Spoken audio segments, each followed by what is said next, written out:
Hello, hello, hello.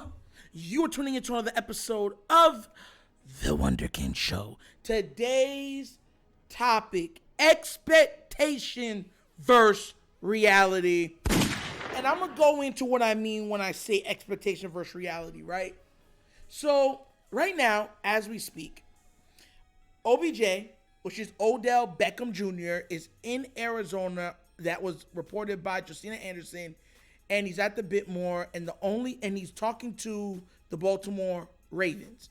That means an actual free agent wide receiver could have an opportunity that is 10 times better than Nelson Aguilar could ever be of joining the Baltimore Ravens. The term expectation over reality. When we look at the NFL, our expectation is that teams are doing whatever it takes to win. Not to be competitive, but to win. There is a fine line between being competitive and setting out to actually win. And I'm coming to the conclusion that the NFL in its entirety is solely based not so much on gamesmanship, but entertainment. Let me break this down. So what we're seeing right now with Lamar Jackson, what we're seeing with the Ravens is a tug of war, right? We're looking at them and they're going at each other and they're saying, well, I want this and I'm not giving up that. And the Ravens are saying, well, I want this, I don't want that. Same thing with Lamar, right? And a business transaction, what they're going through, there has to be some type of middle ground, right? There has to be a reasonable middle ground. And to me, I'm going to be real with you, the Ravens have been very, very scared to meet in the middle. And the reason why they are so brazen is because they have information on what's going on behind the scenes. And what's going on behind the scenes is that Lamar Jackson has been, theoretically, blackballed or become a black sheep of the NFL. And look, if you're for a team, let me go into this way. If you're on a team and you've had multiple losing seasons, consecutively, for you to say you're hoping that or thinking that you have a QB that will be on the likes of a Brock Purdy, over even looking at the fact or overlooking the chances of adding someone like a Lamar Jackson to your team is preposterous.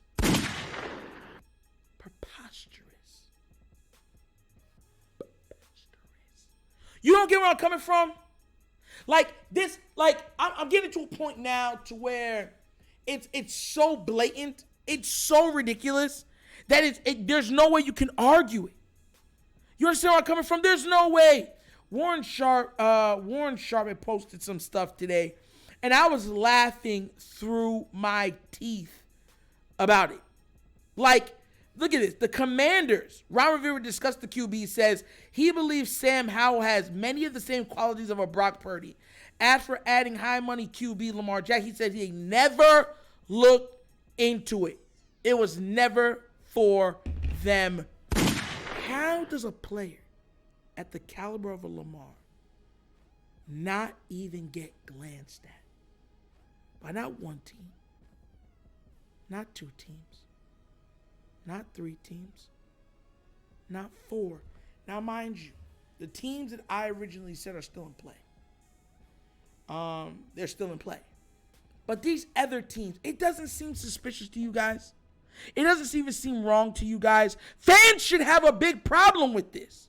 Do you know why fans should have a problem with this? Because like I said at the beginning of this episode, there's a difference between wanting to win and staying competitive. You understand where I'm coming from? Staying competitive, you can still go and lose, 10 games. But you didn't get blown out of any of those games, so guess what? You were competitive in all of those games. You understand where I'm coming from? Even let's say the Washington Commanders, they're a QB away from being contenders in the NFC. And they didn't even look towards Lamar. You see, what this is, and this is why I said even last year I wanted Lamar. He should have become the bad guy way earlier. It's because what the Ravens did is they hedged their bets. You understand where I'm coming from? They hedged their bets. Listen, if you're gambling, right? If you're gambling, let's say you're playing 21, right? Or some people call it blackjack, right? You're playing blackjack and you go on with a system and you say, yo, I'll never hit on 16 or more. I'll stay, right? That's your system. Wouldn't your system change? I mean, you're winning decent money. It's a conservative way of playing. You're winning decently, right? How much would that change? You would be a lot more confident if you knew, like, all that's left in the play deck is low cards, right? So you would, if you wanted to play and say if you wanted to hit now, you'd be in the hit. Or let's say the other play deck is all high cards. If you don't know what a high card is, that's 10, jacks, queens, kings. You know what I'm saying? I don't count aces because aces can be 11 or 2, whatever. You know what I'm saying? That if that's all that's left, then you'll happily stay where you are, right? If you're like, yo, I won't hit at 16, right? If I'm not going to hit at 16, but you know that the rest of the deck is all high cards, you're more assured not to hit ever again before. You understand where I'm coming from? You're not going to take no chance because you already hedged your bet. You might know somebody there. The dealer might be in on it. But guess what? You can stay in your conservative shell and watch everybody else keep hitting over 21 and losing because you already know it's nothing but high cards in the deck because you hedged your bet. That's what the Ravens have done. Look, I don't even care. There had to have been conversation amongst teams. There had to have been. They're treating him almost like when teams are bringing up Kaepernick. Oh, talented player, it's just not for us. Yeah, we're really, really good on our backup QBs, and we're really, really good on our starting QBs. Teams that won 2-3 games. Not even giving you a glance. They're willing to lose. They're willing to throw away seasons. And this should go to show every fan that invests in their team that in billionaires' eyes, they're not losing. You understand where I'm coming from? They're not losing. This is an investment for multi-billionaires. You understand where I'm coming from? Most teams are making well into the 9 figures per year for that billionaire. Do you know what that means? That means that billionaire can have all of his money to the side and never touch it and live completely off of the NFL money that he is getting. And trust me, they're getting a lot. Think about it. It's the owners that pay Roger Goodell. Roger Goodell right now is making over $69 million a year. Y'all know that, right? The only owner that had a problem with him making that much was Jerry Jones. This is mob ties at its finest. Baltimore,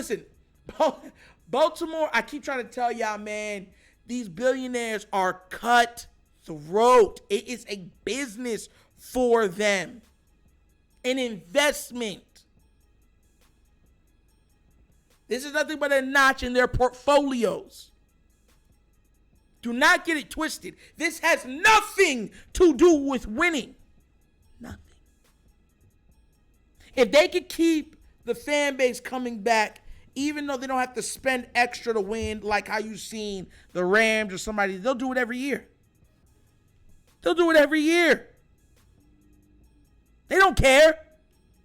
They're still making their money, and that's where Lamar has found himself in most of the league. Listen, there are still 3 big players for him, but my thing is, it looks so bad. I want y'all to think about this. Think about the way that Lamar Jackson is being painted. He's being painted as childish. He's being painted as greedy. He's being painted as inconsiderate. He is being painted as not a team player. You understand? This is how they're painting him in the media. At the same media, who they work for the NFL. The same media, now when it comes to someone like a Justin Herbert, have you heard any of them say anything bad about that big deal that everyone's saying he could be the next $500 million quarterback with $300 million guaranteed or $350 million guaranteed? Could you imagine? Listen, it would be a catastrophe if those figures were correct. It would be absolute blasphemy if those figures were correct. You want me to tell you why? Because it would be the biggest slap in the face to a Lamar Jackson, to Baltimore Raven fans, and to the mindset of keeping it competitive overall. And the reason why I say that is because you have a piece that has done nothing but lay it out for season after season after season. He's been the workouts. He's done all the extra stuff. He's been the team guy. He's played for less. He's giving you a bargain for 5 seasons. Now when it's time to invest into him, okay, you did all this for us. We're going to secure you long term. You're saying no. And anything over what you want to give him is a bad contract. While these other teams are willing to give their quarterbacks those bad contracts. You don't get where I'm coming from? That's a bad look. Listen, I don't want Lamar Jackson to leave. I don't. But it's starting to feel more and more like the Ravens are holding him hostage. And they're playing a very dangerous game of chicken. And they're doing it in such a way, like they're looking at him like, you know what it is? It's almost like you go this way, I go that way, right? We're going to race to the finish line, right? You go this way, I go this way. But the person going this way already knows that this way is layered with traps. And they're just smiling at you like, okay, you go that way. Yeah, go that way. Yeah. I'll go this way. Yeah. And it's traps laid by them. You don't think the Ravens knew about all these teams? You don't think that the owners already had a nice little conversation? If it walks like a duck, quack like a duck, swim like a duck, then it's a duck. What is ending up going on now is that people are not holding the NFL accountable for this. And honestly, like I said before, I don't think they'll ever have their feet held to the fire, because this is not the NBA. This is not baseball. They want to keep it that they're the employer and the players are the employees. And that no player can ever truly stand up to them. This is a fight of power. They're making sure that there is no chinks in their armor, and them coming together, smiling together, shows just how tight-knit this group is. Why do you think it's so hard to buy an NFL team? Why? Because it's up to the other owners pretty much to clear you to buy it. Because they want to make sure that you're in the go along, get along group. They don't want anybody that's a little going to be like, hey, you know, these guys deserve a little more. They work hard and everything. They should be. No, they do not want anybody like that. They want people that say, we want to keep them where they're at. Mob ties. The mob has nothing on NFL owners. Nothing. They're controlling product going in and coming out. And they got a fixed rate on everything. Man, I'm telling you, this is crazy, man. And it's getting crazier every day. And now with the reports of OBJ coming out, it's just, I'm not even super happy about it because it's like, are we really going to get him? Most likely not.